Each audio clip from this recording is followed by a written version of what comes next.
پیارے بچوں، السلام علیکم۔ امید ہے کہ آپ سب خیریت سے ہوں گے اور دعا ہے اللہ تعالیٰ سے کہ وہ آپ سب کو اپنی حفظ و امان میں رکھے، آمین ثم آمین۔ پیارے بچوں، پچھلی ویڈیوز میں ہم نے جو سبق پڑھا تھا وہ تھا ایمانیات اور عبادات میں سے اس کا پہلا پورشن تھا ایمانیات۔ آج ہم اس کے دوسرے حصے عبادات کے بارے میں پڑھیں گے۔ تو اس سبق کی ریڈنگ شروع کرنے سے پہلے میں آپ کو عبادات کے بارے میں تھوڑا سمجھانا چاہوں گی کہ عبادات کا اصل میں مفہوم کیا ہے۔ تو عبادت کا مفہوم بہت وسیع ہے۔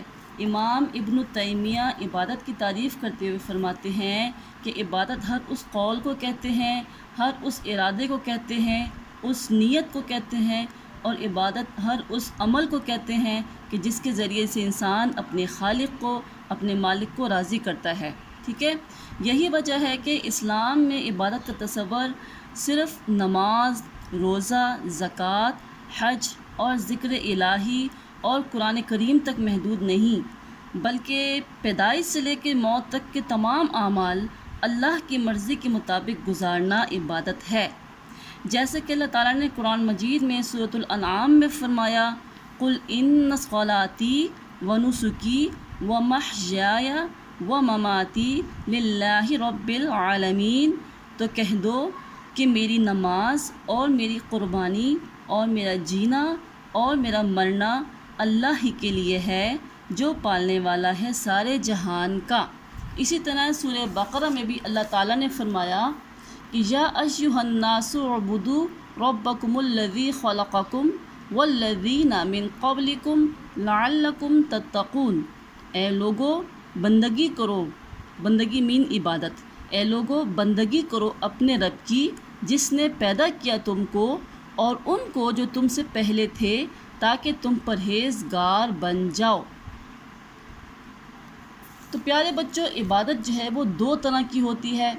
ایک کا تعلق حقوق العباد سے ہوتا ہے، جس میں اخلاقی، معاشی اور معاشرتی تعلیمات پر عمل کرنا شامل ہے۔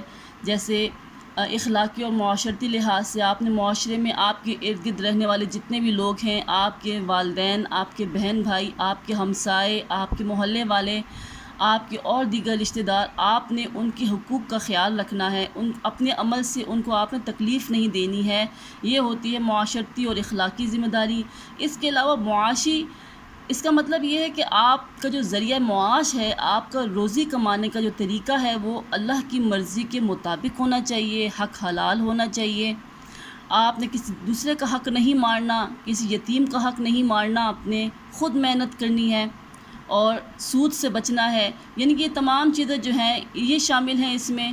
اور جو دوسری کا تعلق ہے وہ حقوق اللہ سے ہے، جس میں وہ عبادات شامل ہیں کہ جن کو ارکان اسلام کا نام دیا گیا ہے، جو ہم پر فرض ہیں۔